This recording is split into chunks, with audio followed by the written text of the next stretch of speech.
The arrival Marcus Thompson stepped off the tour bus at Buckingham Palace with his phone already recording.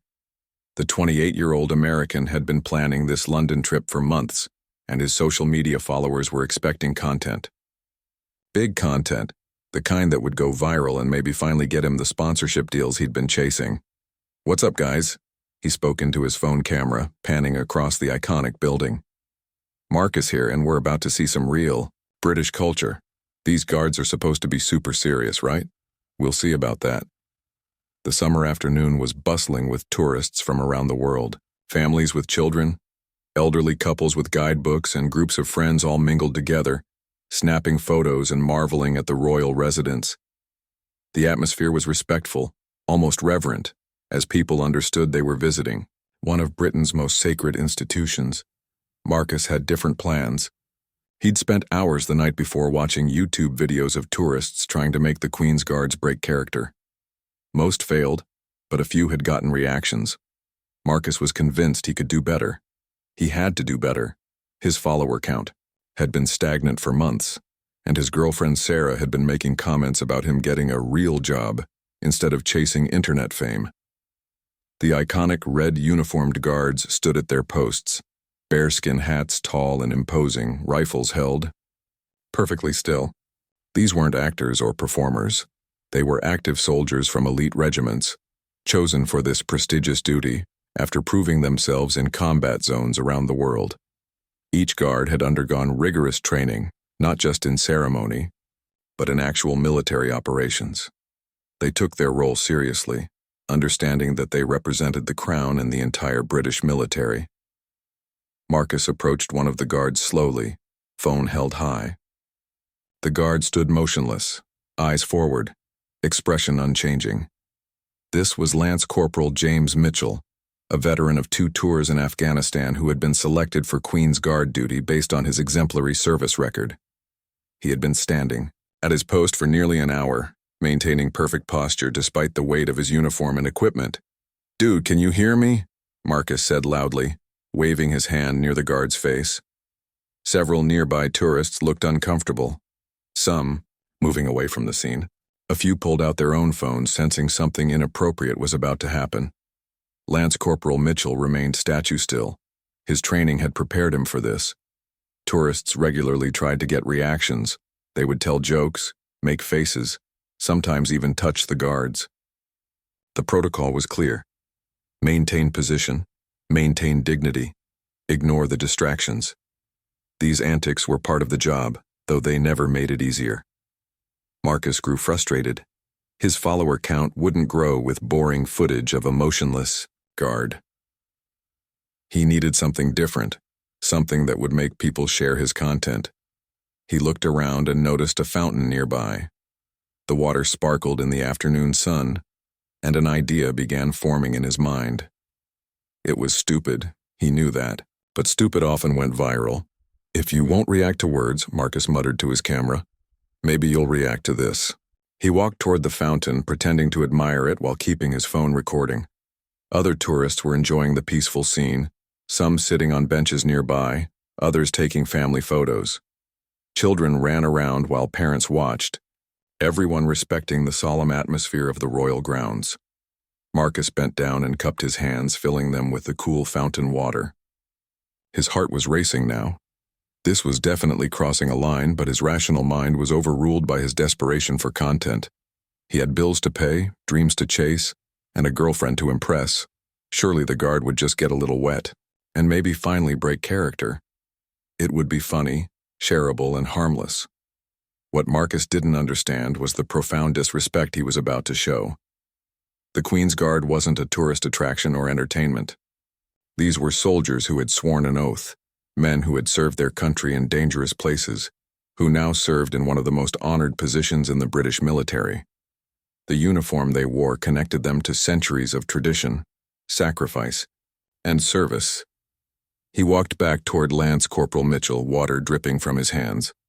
The guard's trained peripheral vision caught the movement, but protocol demanded he remain still. Other tourists were beginning to sense something was wrong. A British family nearby started gathering their children closer, the father looking concerned. "This is going to be epic," Marcus whispered to his camera, apparently forgetting that his microphone was picking up every word. The footage would later serve as evidence of his premeditated intent. Lance Corporal Mitchell had been through combat situations where maintaining discipline meant the difference between life and death. He had learned to compartmentalize, to focus on duty, even when everything around him was chaos. But nothing in Afghanistan had prepared him for the disrespect he was about to face at home, while representing everything he had sworn to protect. Marcus raised his hands, water still pooling in his palms. The afternoon sun caught the droplets, making them sparkle. To him, it probably looked like a harmless prank. To everyone else watching, it looked like what it was, a profound violation of respect, dignity, and tradition. The moment stretched out, suspended in time. Marcus with his handful of water and his phone, desperate for fame. Lance Corporal Mitchell at his post representing duty and honor. The crowd of tourists, some still unaware of what was about to happen. The ancient stones of Buckingham Palace, witness to centuries of history, about to witness another moment that would have far-reaching consequences. Marcus took a deep breath and prepared to throw the water, not knowing that this single action would change his life completely and set in motion events that would teach him the true cost of disrespect. The incident Marcus threw the water with more force than he intended. The cold liquid splashed across Lance Corporal Mitchell's face and chest, soaking into his pristine red tunic and dripping from his bearskin hat. For a moment, time seemed frozen. The guard's eyes remained fixed forward, but Marcus could see water droplets clinging to his eyelashes, running down his cheeks like tears. The reaction from the crowd was immediate and visceral. Gasps echoed across the courtyard. A British woman, nearby, shouted, "How dare you!" An elderly gentleman, clearly a veteran himself based on his bearing, stepped forward with clenched fists. Children stared with wide eyes, not understanding what they had witnessed but sensing the wrongness of it.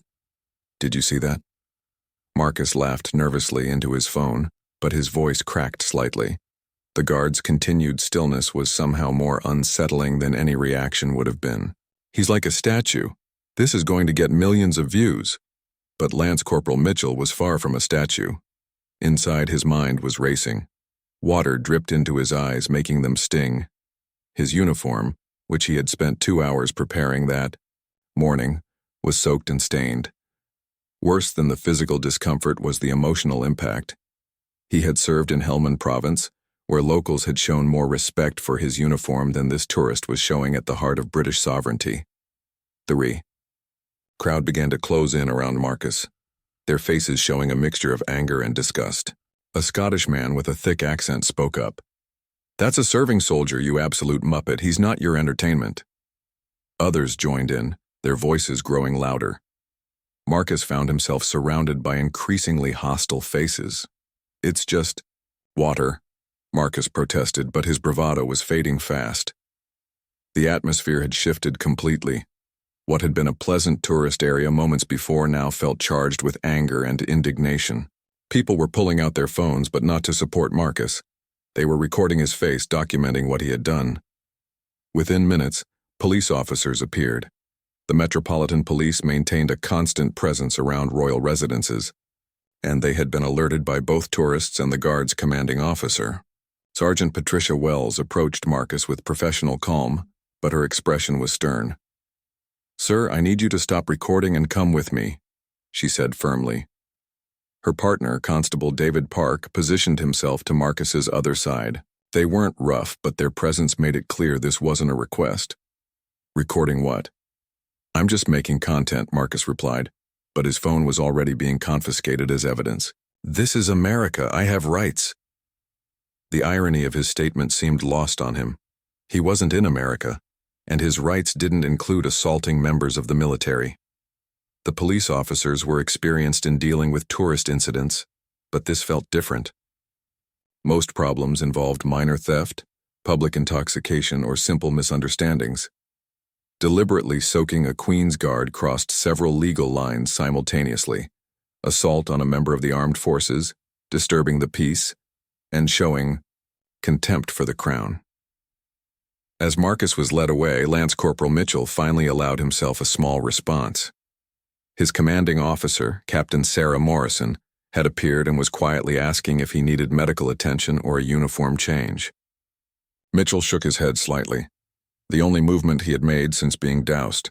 He would complete his duty, wet uniform and all. The crowd was still buzzing with outrage. Several tourists approached Captain Morrison to express their disgust at what they had witnessed. An American family was particularly vocal, with the father saying, "Please don't think we're all like that. Most of us have respect." Their teenage daughter was crying, embarrassed by association with Marcus's nationality. Word of the incident was already spreading beyond the palace grounds. Several people had recorded Marcus's actions and his subsequent arrest. The footage was being shared on social media platforms, but not in the way Marcus had hoped. Instead of admiring comments about a clever prank, the responses were overwhelmingly negative. British users were particularly outraged, explaining the significance of the Queen's Guard to confused international viewers. Marcus found himself in a police van, his phone confiscated, heading to Belgravia police station. The reality of his situation was beginning to sink in. What had seemed like a harmless prank for social media was now a legal matter involving multiple charges. The officers in the van were professional but unsympathetic, discussing the incident in terms that made it clear they viewed it as a serious offense. "First time dealing with something like this?" Constable Park asked his sergeant. She shook her head grimly. "No, but usually it's drunk teenagers, not grown men with cameras. This one knew exactly what he was doing. It's all recorded." The van pulled into the police station's secure area. Marcus was about to discover that the British legal system took assaults on military personnel very seriously, especially when they occurred at royal residences. His quest for viral fame had succeeded. In one sense, his video was indeed spreading rapidly across the internet. But the viewers weren't laughing with him. They were horrified by him. Back at Buckingham Palace, Lance Corporal Mitchell continued his duty. His uniform was slowly drying in the afternoon sun, but the stains would remain until he could properly clean it. More importantly, his faith in human decency had been shaken. He had joined the military to serve his country and had been proud to be selected for Queen's Guard duty. Now he felt humiliated, not by the water, but by the casual disrespect shown to everything he represented. Captain Morrison made a note to arrange for counseling support if needed. Soldiers were trained for many things, but being publicly humiliated, while unable to defend themselves, wasn't part of standard preparation. The incident would be reported up the chain of command, potentially reaching the very highest levels of both military and civilian government. Marcus's journey from attention-seeking tourist to criminal defendant had taken less than an hour. His phone, now evidence in a police case, contained not just the assault footage but also his planning and his clear statement of intent. What he had thought would be his breakthrough moment in social media fame was actually the beginning of a legal nightmare that would follow him for years to come. The investigation detective Inspector Rachel Hamilton had seen many unusual cases during her 15 years with the Metropolitan Police. But the Marcus Thompson incident required careful handling. The assault on Lance Corporal Mitchell had occurred at one of Britain's most sensitive locations, involved a serving soldier, and had been recorded by multiple witnesses. The case would be scrutinized by everyone from military brass to government ministers. Marcus sat in the interview room at Belgravia police station, finally understanding the severity of his situation. The duty solicitor, James Crawford, had arrived and was explaining the charges Marcus faced. Assault on a member of the armed forces carried a maximum sentence of 2 years imprisonment. Add the location, a royal residence, and the premeditated nature of the act, and Marcus was looking at serious consequences. But it was just water, Marcus kept repeating, as if saying it enough times would make the charges disappear. Crawford, an experienced criminal defense lawyer, shook his head grimly. "Mr. Thompson, intent matters more than the substance used. You deliberately threw liquid at a serving soldier while he was on duty. The law doesn't distinguish between water and anything else in this context." Detective Inspector Hamilton entered the room with Constable Park and a thick file of evidence. The investigation had moved quickly because everything had been documented. Marcus's own phone contained the clearest evidence of premeditation, including his verbal statement about planning to make the guard react. Witness statements from tourists painted a picture of calculated disrespect rather than spontaneous misbehavior. "Mr. Thompson," D.I. Hamilton began, setting up a recording device. "This interview is being conducted under caution. You've been arrested for assault on a member of the armed forces, disturbing the peace at a royal residence, and conduct likely to cause harassment, alarm, or distress. Do you understand these charges?" Marcus nodded weakly. The confident social media personality had completely disappeared, replaced by a confused young man who was beginning to realize his life was about to change dramatically. His girlfriend Sarah had been contacted by police as his emergency contact, and her reaction had been one of horror and embarrassment rather than support.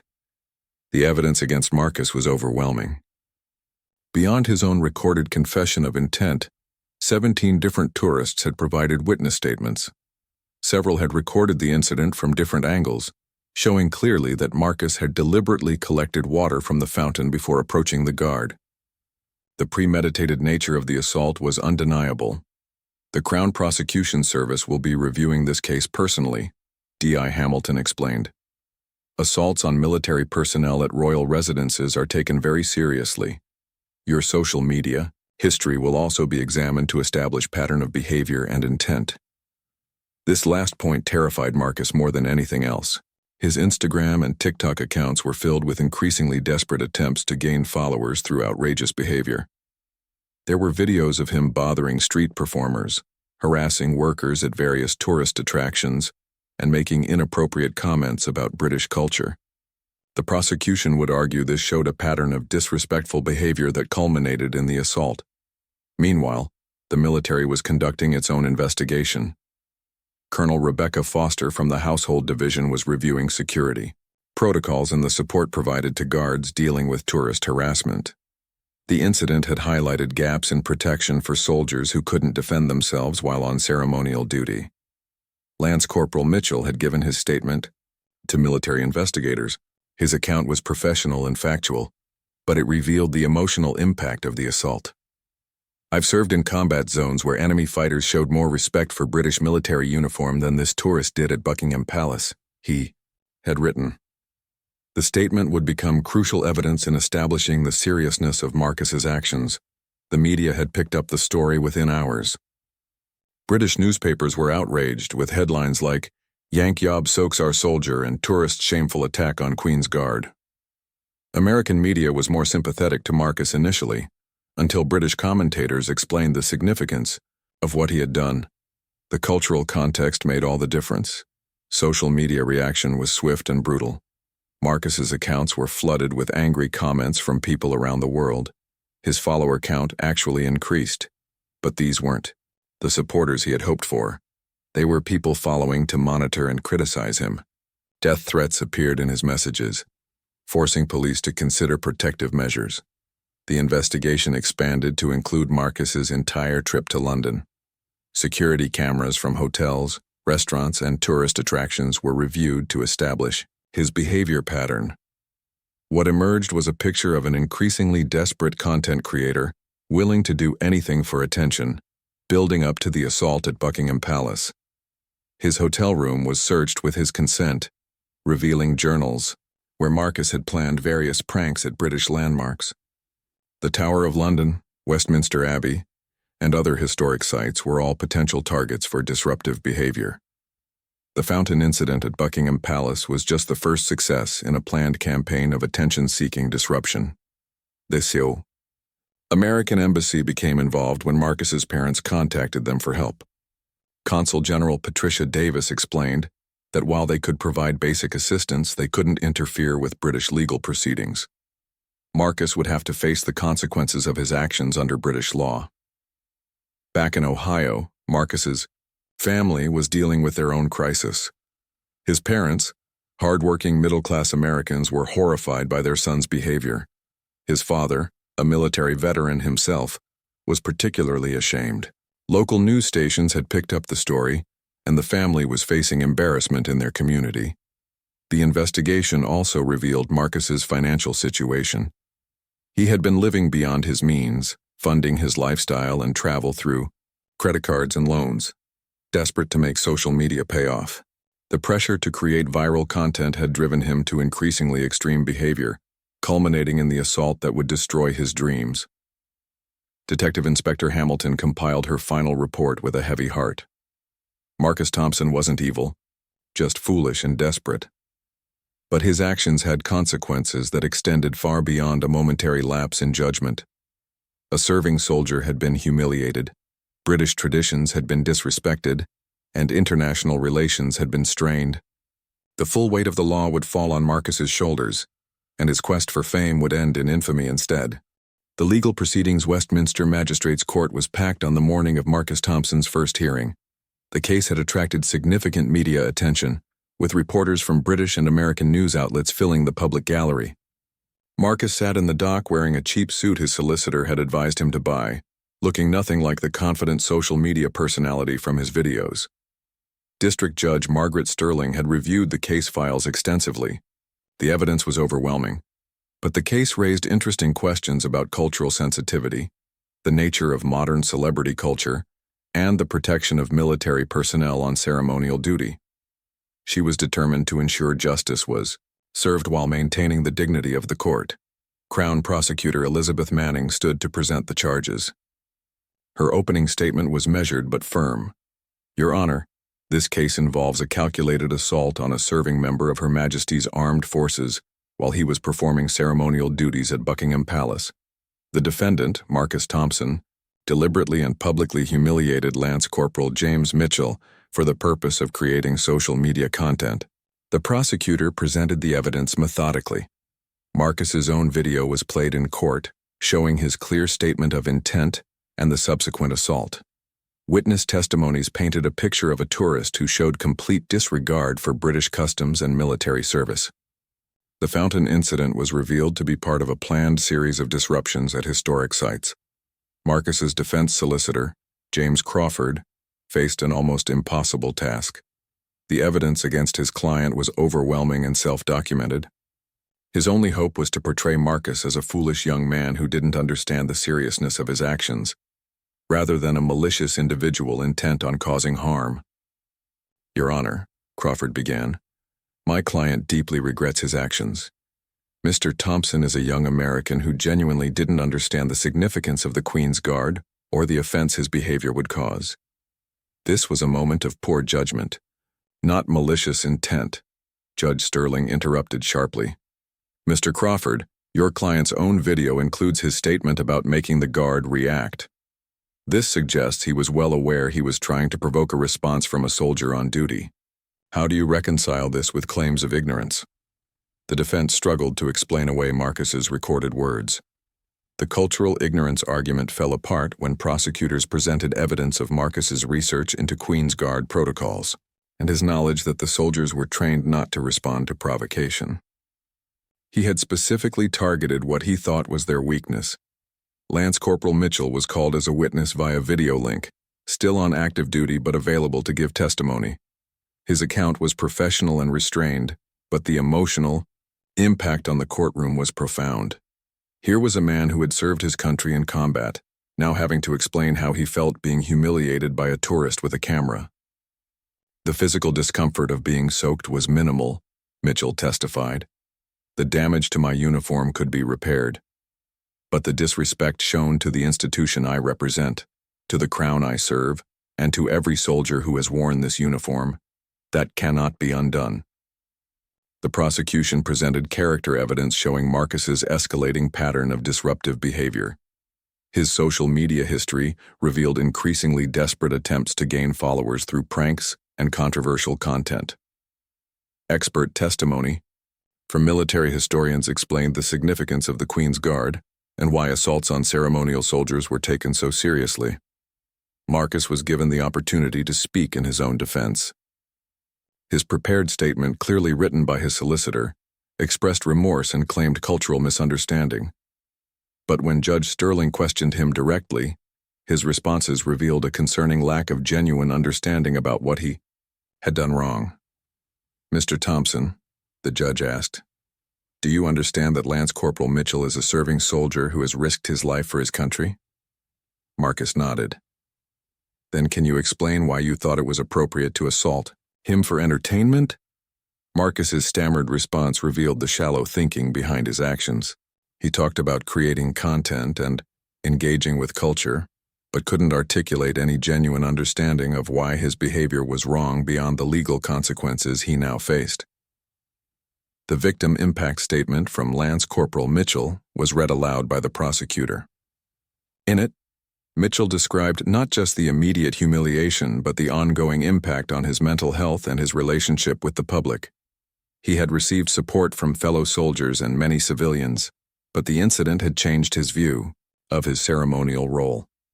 Character witnesses for Marcus painted a picture of a young man under financial pressure who had lost perspective in his pursuit of social media fame.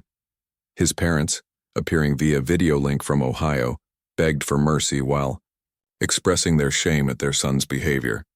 His girlfriend Sarah had broken up with him immediately after his arrest, citing her embarrassment at being associated with his actions. The prosecution called for a custodial sentence, arguing that only imprisonment would reflect the seriousness of the offense and deter others from similar behavior. The case had attracted international attention, and the sentence would send a message about how Britain protected its military personnel and cultural institutions. The defense pleaded for community service and deportation, arguing that Marcus had already suffered through public humiliation and the destruction of his social media career. They claimed that imprisonment would be disproportionate for what was essentially a prank gone wrong. Judge Sterling adjourned for sentencing, stating that she needed time to consider the appropriate punishment for such an unusual case. The legal precedents were limited, but the public interest was significant. Marcus was remanded in custody, his bail having been revoked due to concerns about his mental state and the threats he had received online. As Marcus was led back to his cell, the reality of his situation was finally sinking in. His quest for viral fame had succeeded beyond his wildest dreams, but not in the way he had imagined. He was famous now, but as a symbol of disrespect and cultural insensitivity. His name would be forever associated with one of the most shameful tourist incidents in recent British history. The case had broader implications beyond Marcus's personal fate. It raised questions about the protection of ceremonial soldiers, the responsibility of social media platforms, and the cultural education of international tourists. Whatever sentence he received, Marcus Thompson had already changed the conversation about respect, tradition, and the consequences of chasing fame at any cost.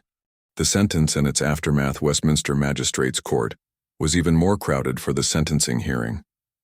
Judge Sterling had spent 3 days reviewing similar cases, consulting with legal experts, and considering the broader implications of her decision.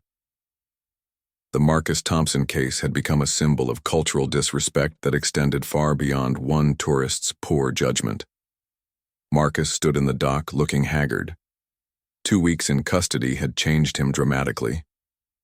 The confident, social media personality was gone, replaced by a frightened young man who finally understood the gravity of his situation. His parents had flown in from Ohio and sat in the public gallery, their faces showing a mixture of love and disappointment. Judge Sterling's voice was measured as she began her sentencing remarks. Mr. Thompson, you have been convicted of assault on a member of the armed forces, conduct likely to cause harassment, alarm, and distress, and disturbing the peace at a royal residence. These are serious offenses that strike at the heart of British values and military tradition, she continued, explaining the factors she had considered. The premeditated nature of the assault, documented on Marcus's own video, weighed heavily against him. The location, Buckingham Palace, elevated the seriousness of the offense. The victim, a serving soldier performing ceremonial duties, added another layer of gravity to the case. However, Judge Sterling noted, I also consider your age, your previously clean criminal record, and what appears to be genuine remorse for your actions. The court recognizes that cultural differences may have contributed to your poor judgment, though they do not excuse it. The sentence was 18 months imprisonment, suspended for 2 years, meaning Marcus would not go to prison unless he committed another offense during that period. He was also ordered to pay $5,000 in compensation to Lance Corporal Mitchell, $2,000 in court costs, and to perform 200 hours of community service with a military charity. Additionally, Marcus was banned from all royal residences for life and required to surrender his social media accounts to be monitored by probation services. Perhaps most significantly, he was ordered to participate in a cultural education program designed to help him understand British military tradition and the significance of his actions. The sentencing made headlines around the world. British newspapers were divided.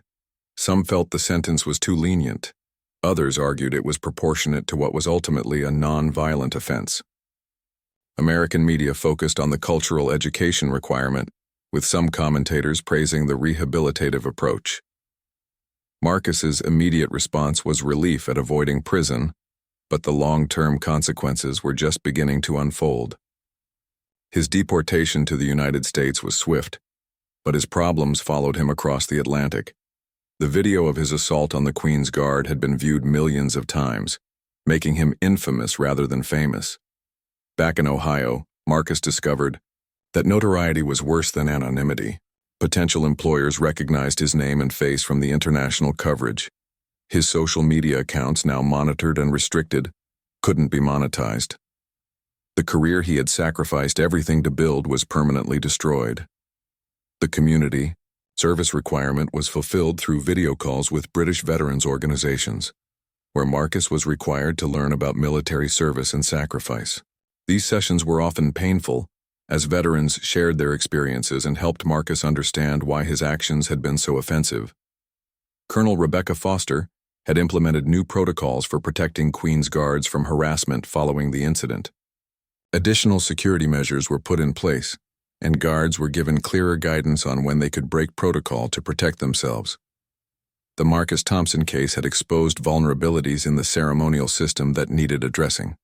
Lance Corporal Mitchell used his compensation money to establish a small fund for supporting military personnel who faced public abuse while on duty. His statement upon receiving the money was characteristically understated. If some good can come from a bad situation, then perhaps it wasn't entirely pointless. The incident had changed Mitchell more than he initially realized. The support from the public had been overwhelming, with thousands of messages of solidarity and respect. But the underlying vulnerability of his position, standing motionless while anyone could approach and humiliate him, remained a source of anxiety.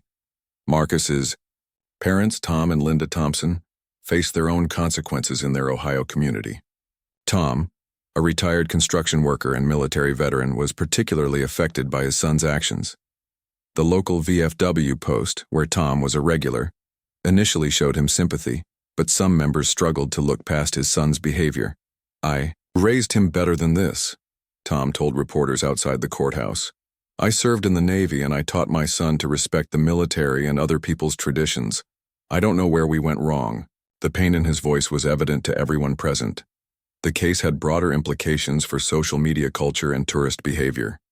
Several travel companies began including specific cultural sensitivity training in their London packages, highlighting the importance of respecting military traditions and ceremonial duties. The incident became a cautionary tale used in tourism education programs. Marcus's former girlfriend, Sarah, received harassment online from people who recognized her from his earlier videos. She was forced to delete her social media accounts and change her phone number. In interviews, she described the relationship as increasingly consumed by Marcus's obsession with viral fame, leading to the destruction of everything he claimed to value.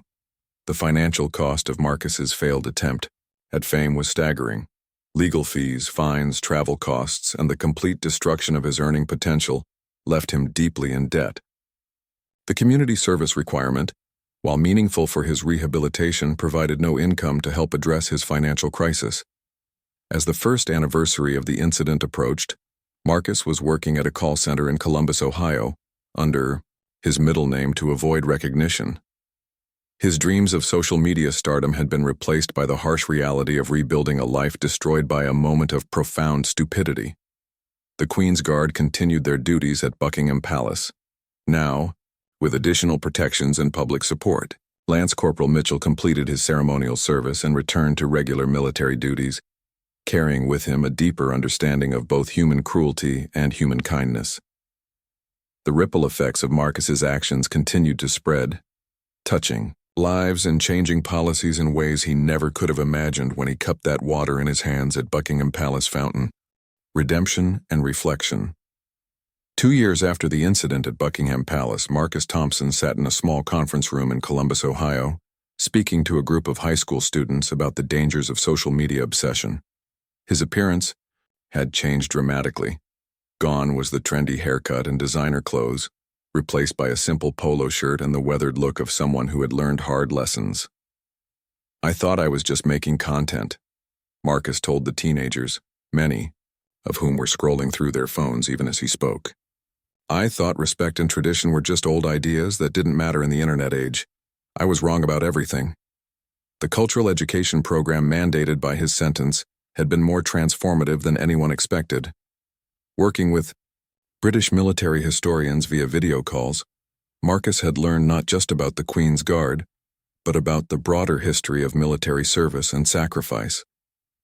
The lessons had fundamentally changed his perspective on respect, duty, and the cost of freedom. Dr. Margaret Whitfield, the military historian who had overseen much of Marcus's education, noted his transformation in her final report. "Mr. Thompson began this process as someone who genuinely didn't understand why his actions were offensive. Through studying military history and speaking with veterans, he developed a deep appreciation for service and sacrifice that was previously absent from his worldview." The community service requirement had connected Marcus with wounded veterans and military families. These interactions were initially awkward and painful, but they became the foundation for his genuine rehabilitation. Hearing stories of sacrifice and service from people whose lives had been permanently changed by their military service gave Marcus perspective on his own problems. Lance Corporal Mitchell, now serving with his regular unit, had agreed to a single video call with Marcus as part of the rehabilitation process. The conversation was private, but both men later described it as meaningful. Mitchell's gracious acceptance of Marcus's apology demonstrated the character that had made him suitable for Queen's Guard duty in the first place. "He's a different person than the one who assaulted me," Mitchell said in a statement released through military channels. "I hope his experience serves as a lesson to others about the importance of respect and cultural understanding." Marcus's life had stabilized in ways that success on social media never could have provided. His job at the call center had led to a promotion, and he was taking night classes in business administration. The desperate hunger for fame and validation had been replaced by quieter satisfactions, paying his bills, maintaining relationships, contributing to his community. His parents, Tom and Linda, had weathered their own crisis and emerged with a stronger relationship with their son. The shame of his actions had been gradually replaced by pride in his transformation.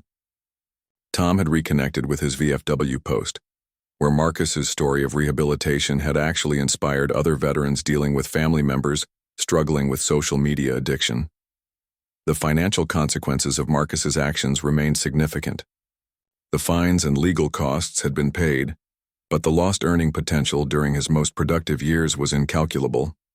However, he had learned to live within his means and found satisfaction in simple pleasures, rather than the constant pressure to display wealth for social media validation. The incident had become a case study in business schools and cultural sensitivity training programs. Marcus occasionally participated in these educational efforts, sharing his story as a cautionary tale about the dangers of social media obsession and cultural insensitivity. His speaking engagements, though infrequent and unpaid, had become a form of personal redemption. Each time he told his story, Marcus reinforced the lessons he had learned and helped prevent others from making similar mistakes. The teenagers he spoke to were often initially dismissive, but his genuine remorse and practical advice about the real costs of viral fame usually resonated. The broader impact of the Marcus Thompson case continued to evolve. Tourism boards worldwide had incorporated his story into cultural sensitivity training, using it as a stark example of how quickly Disrespectful behavior could escalate into legal consequences. The British Tourist Authority reported a noticeable improvement in visitor behavior at royal sites since the incident gained international attention. Security protocols at Buckingham Palace had been permanently altered. While maintaining the traditional accessibility that made the Queen's Guard a beloved tourist attraction, new measures protected the soldiers from harassment. Plainclothes security officers now monitored tourist behavior more closely, and clear warning signs about appropriate conduct were posted in multiple languages. The legal precedent set by Marcus's case had been referenced in several subsequent prosecutions of tourists who showed disrespect at heritage sites. His sentence, balancing punishment with rehabilitation, became a model for dealing with cultural insensitivity cases that crossed legal boundaries. Sarah, his former girlfriend, had rebuilt her life and was now working as a social media manager for a non-profit organization. She occasionally reflected on her relationship with Marcus and the warning signs she had missed. His increasing desperation for online validation had consumed their relationship, and his arrest had been almost a relief, forcing her to confront how toxic their dynamic had become. "I enabled his behavior by not speaking up earlier," she admitted, in a rare interview for a documentary about social media addiction. "I was caught up in the lifestyle too, even though I knew it was unsustainable.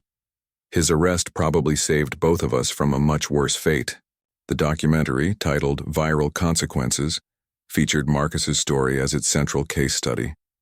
His participation was voluntary and unpaid, part of his ongoing effort to educate others about the real costs of pursuing online fame. The film won several awards and was used in media literacy programs across North America and Europe.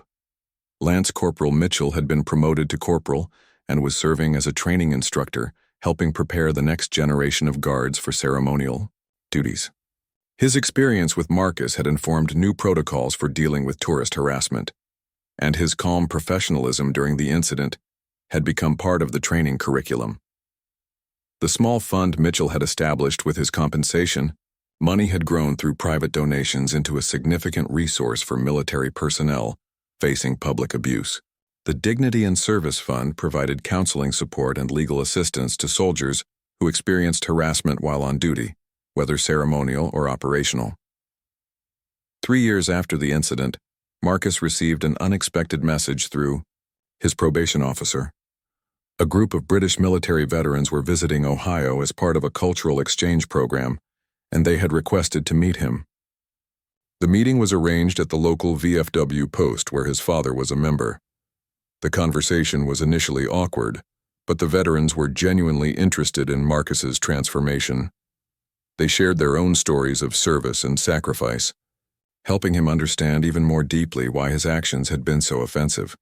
One veteran, who had lost his leg in Afghanistan, put his hand on Marcus's shoulder and said, "You've learned from your mistake, lad. That's more than many people ever do." Marcus's probation period ended without incident, marking the official conclusion of his legal consequences. However, the personal journey of understanding and growth continued. He had begun volunteering with a local veterans organization, helping with fundraising and community outreach. The work was meaningful in ways that social media fame never could have been. His social media accounts remained deactivated by choice. Marcus had discovered that life without the constant pressure to document and monetize every experience was more fulfilling than he had ever imagined. Real relationships built on genuine connection rather than follower counts provided the validation he had previously sought online. On the 5th anniversary of the incident, Marcus visited a local military cemetery for the first time.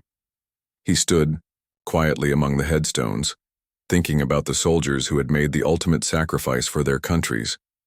The young man who had once seen a Queen's Guard as entertainment now understood the sacred trust represented by every military uniform. As he walked back to his car, Marcus reflected on the strange journey that had brought him to this point. A moment of stupidity and disrespect had destroyed his old life, but had ultimately led him to a better one. He was no longer famous, but he was respected by those who knew him. He was no longer wealthy, but he was content.